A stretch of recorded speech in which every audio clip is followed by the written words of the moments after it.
Hey guys, Smooth Terrorist here, once again.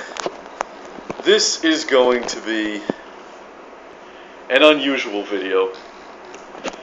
It may end up being my most controversial video to date, but I can't shy away from it. I feel like I have a duty to make this video.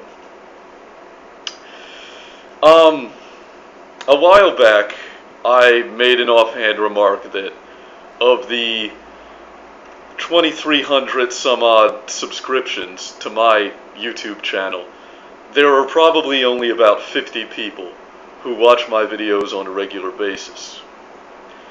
And that seems to have taken on a life of its own, because now my audience refers to themselves as the 50. Some of them do anyway. I've seen comments on my videos where people say I'm one of the 50. I've gotten private messages where people say, "Hey, Smooth Terrorist, I'm one of the 50." So I guess that's become the de facto term for people who watch me on YouTube on a regular basis. They're called the 50. And I'm talking about people like Tirade Faction, Mass Zombicide, Sarahan6, Scrapheap71, Giant Kukri, Max Sterner for Life, Kill Chemo, Sovereign Individuals, Severed321, Boozy Beggar, Anarchist Moose. You know, I'm going to leave a lot of names off that list, obviously, because I can't sit here and name everybody, but you guys know who you are. And I want to read a comment that I got recently on my last video, The Perils of Tribalism. This is by a guy named Ensevero, who I've seen around quite a bit, actually, but I don't know how to pronounce his name. And this is what he says. He says, "What you are doing here is important, not because it is going to change anything, because this is the shit that gets me through the day. Navigating this fucked up world gets harder for me every day, and just knowing that I'm not the only person who thinks this way keeps me from falling apart." That comment meant a lot to me, and I feel the same way about my audience. I feel the same way about the 50. You know, I'm sure you guys, some of you guys anyway, remember back in the day when I used to trash my audience and talk shit about my audience all the time. And that's because I was pandering to the masses, and I knew that. And I knew most of the people who watched my videos were watching for drama, watching, you know, they were idiots. They were morons, and I knew it. So I treated them like that. But I want you guys to know, I cherish the 50. I love you fucking guys. Every one of you. And I'm sure I've spoken some choice words to every single one of you, because I don't pull any punches in the comments section. If I disagree with something that you say, I'm going to get right up in your fucking face, and I expect you to do the same. But nevertheless, I think you guys are extraordinarily valuable to the world, to society, just to me. And I want you guys to be able to recognize how exceptional you are. In case you don't recognize your value, in case you don't get out and meet the people often enough to realize just how authoritarian the average person is. You know, I could probably walk outside right now and find 15 people in the first 5 minutes who would agree that 60-ounce soft drinks should be banned, you know, or whatever the hell. What was that deal with soft drinks? Like the big soft drinks, we have to ban that now to save people from themselves and combat obesity. This is how authoritarian the average person is. That's the point I'm trying to make. And I want you guys to realize how rare and special you are. The fact that you believe in freedom makes you an incredibly rare breed. And if you study the history books, every time a revolution takes place, the first people to be lined up against the walls and shot are always the anarchists. The anarchists are always the first to get lined up and shot. When governments change hands, when a revolution takes place, they're always the first to go. Now, you know, I've been accused of being a paranoid survivalist before, and I think I probably am. I think that's probably true. Nevertheless, some disturbing signs have been coming over the wire lately, a little bit more so than usual. For one thing, let's talk Turkey about the economy for just 1 minute. A lot of people in America seem to be in denial about the fact that the economy is going to come back. They seem to think that we're going to climb back out of this recession, and it's just not going to happen. There's no production industry left in the United States. We're a service economy, and all the service jobs are going to India, China, and so forth. Our government has been bought lock, stock, and barrel by the financial industry and the insurance industry. And for one thing, a record drought has wiped out corn and soybean crops in the Midwest, and the U.S. Department of Agriculture estimates that by the beginning of year 2013, food prices are going to go up by fully 5%, which, to put that in simple terms, means that you're going to be eating 5% less food than you are this year. And that is probably going to continue. The economy isn't coming back. Don't allow yourself to go into denial about that. The United States has turned a corner, and there's no turning back. We're just not going to be the same country that we were anymore. It can't happen. If you look at the factors in play, it's just impossible for this economy to recover to the way it was before. And the United States government seems to know that, because the military has been training to quell civil unrest in the U.S. The National Guard and Reserve have been training to quell civil unrest, but it's not just them. For the first time in the history of this country, we've got active duty military stationed here for the purpose of quelling civil unrest. I'm not talking about National Guard. I'm talking about battle-hardened veterans of Iraq and Afghanistan who are here, active duty, ready to put an uprising down. And I've spoken to several people in the military, and not that I'm saying everyone in the military shares this view. I know that they don't. But I've spoken to several people in the military who feel that the military's place is to act as police. That they believe that the military is what's standing between order and chaos and rioting in the United States, which basically means that they believe in martial law. They believe that the military is the thin blue line. Now, and by the way, I've got a picture. I'm going to put a link to a picture in the description section of this video that I think tells the whole story, and I'd like you guys to click that picture and take a look at it, just so you can see what it is that I'm talking about. Now, forget about the military. What about civil government?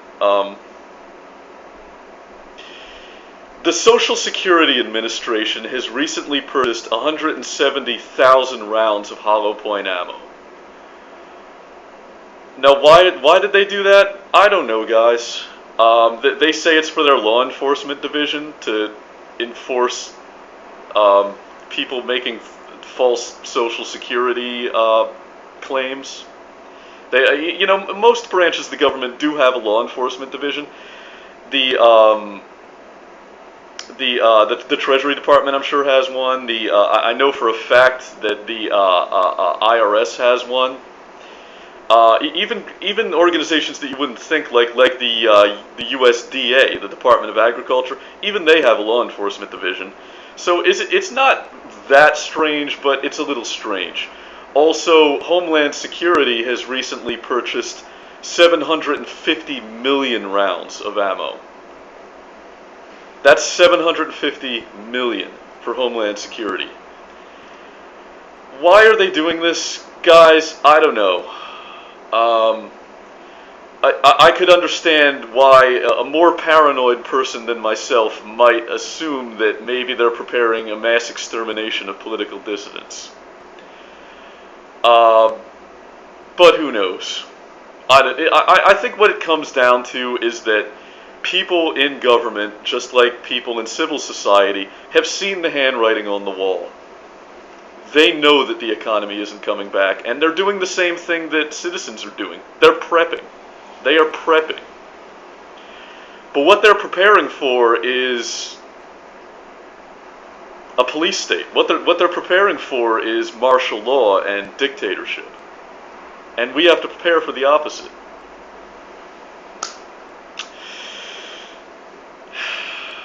The FBI and Homeland Security have added constitutionalists to their list of domestic terror threats. In other words, if you believe that the United States Constitution should be upheld and respected, you're a domestic terrorist, according to the FBI. I recently heard a story out of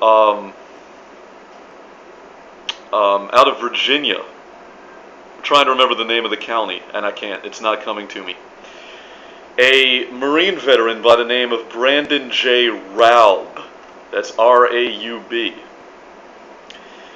was recently seized, is the only word I can think of, since he wasn't read his rights or given an explanation of what charges were being brought against him, what he was being arrested for. He was recently seized by local law enforcement and the FBI for making Facebook posts about revolution, because he's a patriot movement constitutionalist. Now, you know, even a hardcore Nazi like Lee Doran, How the World Works, or even a hardcore authoritarian communist like the Liberal Viewer, even both of those people should be able to agree that while making a death threat against a specific person, like let's say making a death threat against a public figure like a politician, or making death threats against a judge, while that may be a crime, speaking about revolution, even saying that you support the idea of a revolution or that you want there to be a revolution, is constitutionally protected free speech. At least it used to be. Now, Brandon J. Raub apparently was spirited away to a mental asylum. And granted, this is late-breaking news, even in the alternative media, and it hasn't hit the mainstream media yet. So all these, you know, take this with a grain of salt, is what I'm saying. You know, treat this with a little bit of skepticism. Nevertheless, if this story is true, and if these details are accurate, then it would seem that the United States government is using psychology as a tool to quell political dissent, the same way the former Soviet Union did. And that is a very, very troubling sign.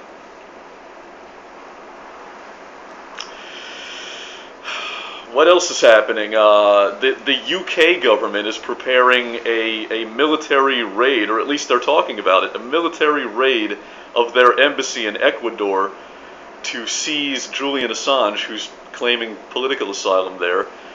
Bradley Manning is being tortured in prison. He's being tortured. You know, guys,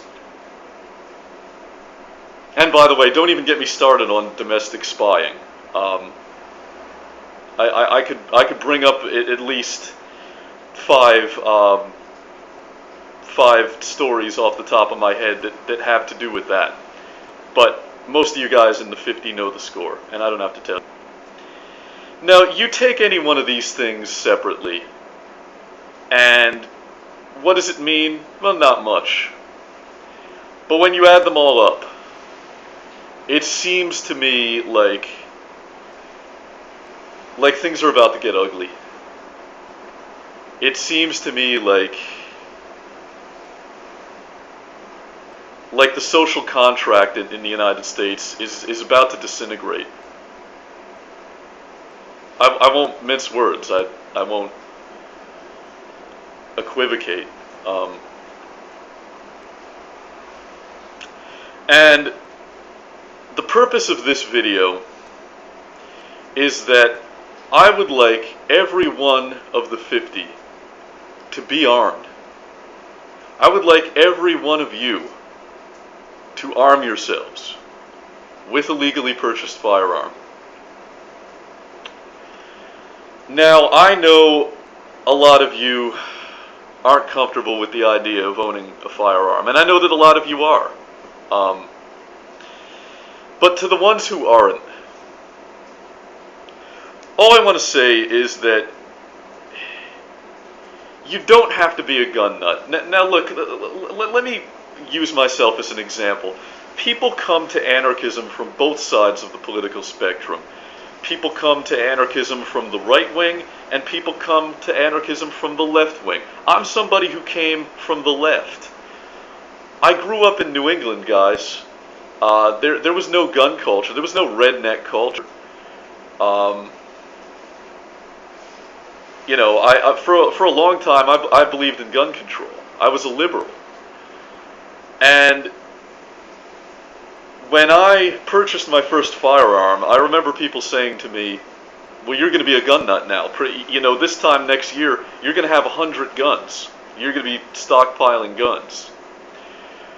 Well, it's been quite a while, and I still only have one gun. I just have one.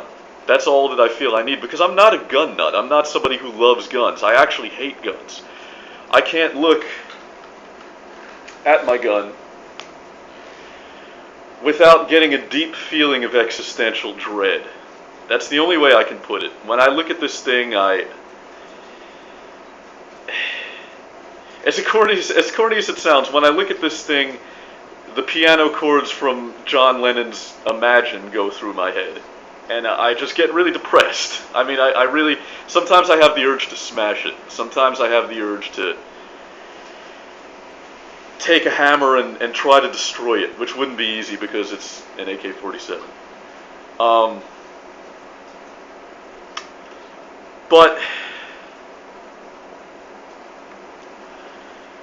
I want all of you guys to have the ability to defend yourselves, should that become necessary. Now, I know some of you are on a budget, just like me. So I'm going to talk a little bit about what I've got right here and what I paid for it. I call this the poor man's M4.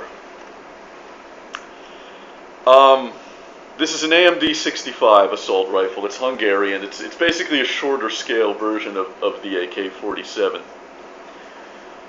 Now, I paid about $600 for this because I bought it during the height of the gun rush when Obama first came into office and Eric Holder was publicly speaking about banning all semi-automatic assault rifles. And no, that's not a conspiracy theory. He said it. If you guys can't track down a quote, then whatever. But I remember people saying, what are you, paranoid? You think they're trying to ban the guns? Eric Holder said what he said. The words came out of his mouth. So it's not paranoia to take people at their word. So I paid a little bit more. If you bought one of these today, you will pay about $450. That's cheap. At least by American standards. Now, I've outfitted this with a cheap quad Picatinny rail that's actually intended for airsoft guns, but it works just fine on the real thing. This is a little red dot scope on top. I paid about $30 from that. It came from Walmart. And it's basically a poor man's aim point. and it allows you to acquire targets quickly. Now, if you get this, you're going to have to sight it in. If you're a marksman and you have experience, you can do that in a few minutes. If you're like me, it'll take you a whole afternoon. And you'll have to adjust it so that it's sighted in properly. I've got a flashlight on mine. You don't need that. That's because I use this for home defense, and I want to be able to identify targets in case some drunk guy stumbles into my house from the French Quarter thinking that he's entering his own apartment.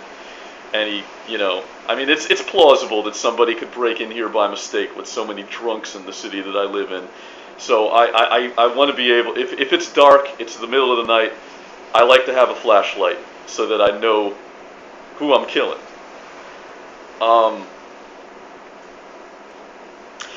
But bottom line, all told, with all the, and I've changed the grip on this, I've made a few modifications. Bottom line, this gun in the configuration that it's in cost me less than $1,000. We're talking in the ballpark of maybe between $700 and $800. But I've got as much capability here as the average SWAT cop, as the average soldier. I've got as much capability as you would get from an M4 that costs you $2,000 or $3,000, because I shopped smart. And the reason that I'm telling you guys this is, if you're on a budget and you think you can't afford it, guys, save your pennies. While it's still legal to arm yourself, while it's still legal to purchase a firearm, please arm yourself.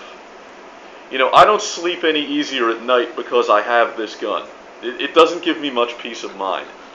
But you know what would give me a great peace of mind? To know that my fellow Americans are armed. To know that you have the capability of defending yourselves against political repression, against tyranny, against being raided in the middle of the night and imprisoned without charges or on bogus charges.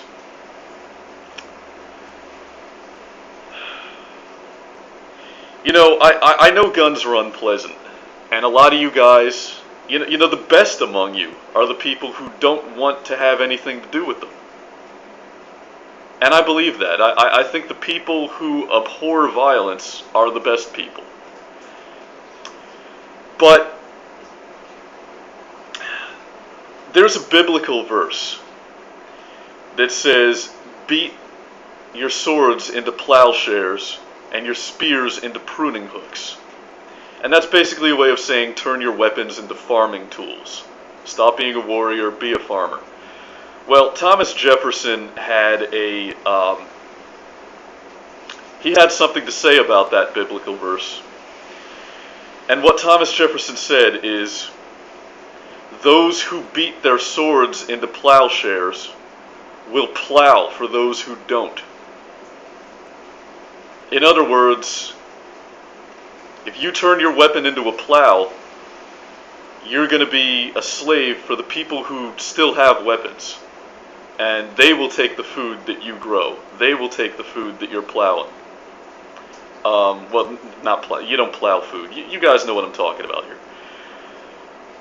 Guys, it's unpleasant. It's the most unpleasant thing about being a human being. Nevertheless, and let's be very clear about what I'm saying here. Am I advocating any kind of violent action? No, I am not. I am not telling you to go out and shoot somebody. Do not go out and shoot somebody. If you're an anarchist like me, then you believe that the only justifiable use of force is in self-defense. And self-defense is not preemption. Self-defense is not getting paranoid and then shooting up a station full of police because you're afraid that they're going to come and get you the next day. That's preemption. That's not self-defense. And I am not suggesting preemption at all. I'm just saying that I want the 50 to be armed. I want my audience to be capable of defending themselves should the need arise. because I think that people who believe in freedom, people who believe in tolerance, people who believe in free speech, you are precious. You're rare and precious gems. And you're too important to the world to allow yourselves to be slaughtered. So this is an appeal to everybody in my audience. Whether you agree with me, or whether you think I'm being paranoid or not, fine. Maybe I'm being paranoid. Fine. Maybe civil unrest and martial law are not just around the corner. It's possible. Maybe the economy's going to come back. Maybe we're going to wake up a few months from now and it'll be like the 1990s again. Everybody has a great job. Everybody's got a good, steady income. Food prices are down. Gas prices are back down. But you know what, guys? Whether you agree with me or not, I'm just making a request. I'm making a very earnest, heartfelt request for you to please arm yourself. It doesn't take much. Put a few dollars away every month out of your paycheck. Just put a little bit aside every month until you've got enough to purchase a firearm. And when you've got it, learn how to use it. Spend a few days at the shooting range. Go through some ammo. Learn how to handle it properly and safely.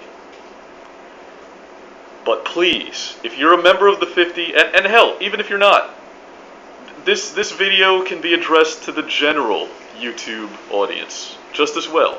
I mean, I mostly intend this for my audience, but no matter who you are, please arm yourself. This has been the Smooth Terrorist. And if you enjoyed this video, then download it, re-upload it, mirror it, parody it, make it your own, because the preppers at Google cannot censor me unless you let them. Keep it smooth.